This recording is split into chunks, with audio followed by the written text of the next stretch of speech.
السلام عليكم يا احلى متتبعين، كيف دايرين؟ لاباس عليكم؟ مزيانين؟ كنتمنى نلقاكم هذا الفيديو في احسن احوال. قبل ما نبدا الفيديو كنشكركم على التعاليق ديالكم الزينه اللي كتزيد تفرحني وتشجعني باش ديما نبقى نلوح لكم الجديد. وهنايا غادي نشارك معكم قطع ديال اللحم مشويين، مشرمل ومشوي، اللي كيجي فتي وكيجي رائع في المذاق ديالو كيجي رائع.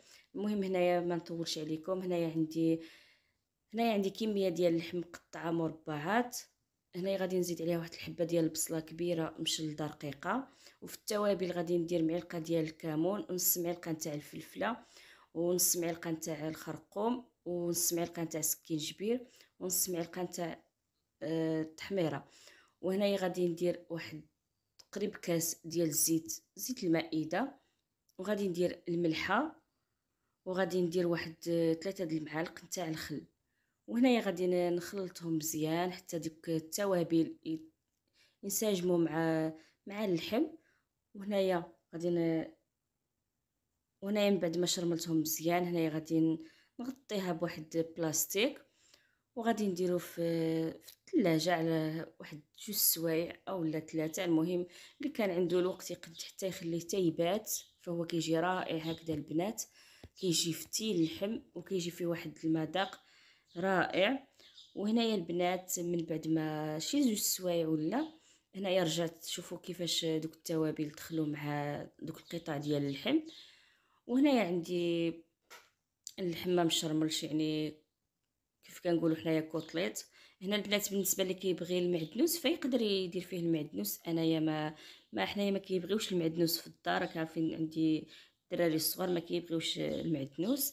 فهنايا اللي كيعجبو المعدنوس فيدير فيه المعدنوس مقطع رقيق.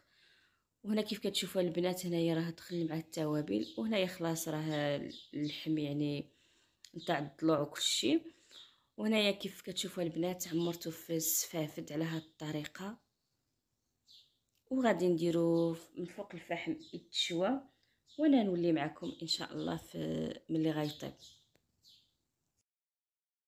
وهانتوما البنات من بعد ما حيت القطبان من فوق الفحم جاو على هاد الطريقه، الصراحه البنات كيجيو فتيين بزاف وكيجي فيهم واحد المذاق رائع. وهنا كيف كتشوفوا انا درتو في الطبسي مع براد ديال اتاي. وهذا هو الشكل النهائي ديال القطبان ديال اليوم اللي شاركت معكم. شوفوا البنات كيفاش كيجي اللحم فتي. وهنايا البنات غادي نشارك معكم حتى الغدا ديالي. هنايا قلت علاش لا ما نشاركش مع البنات الغدا. هنايا داك القطبان شويته في الصباح وقلت علاش لا ما نشاركش معكم الغدا. هنايا درت كوكوت باللحم والبصله.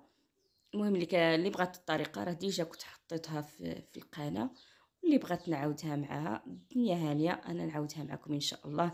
هاد الطريقه كيجي اللحم محمر وكيجي رائع البنات. وهنايا درت الفريت واللوز. المهم الغدا ديالنا وصافي، وشاركته معكم. قلت علاش لا ما نشاركوش مع المتتبعين ديالي.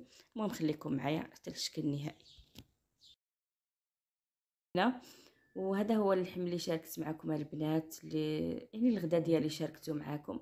الصراحه الطريقه ديال اللحم كتجي رائعه، وكيجي اللحم مجمر وكيجي حمر البنات. كنتمنى تجربوه، اولا اللي بغات الطريقه انا ديجا حطيتها في القناه، اللي بغات الطريقه تكتبها لي وانا نعاود نجربها معكم ان شاء الله.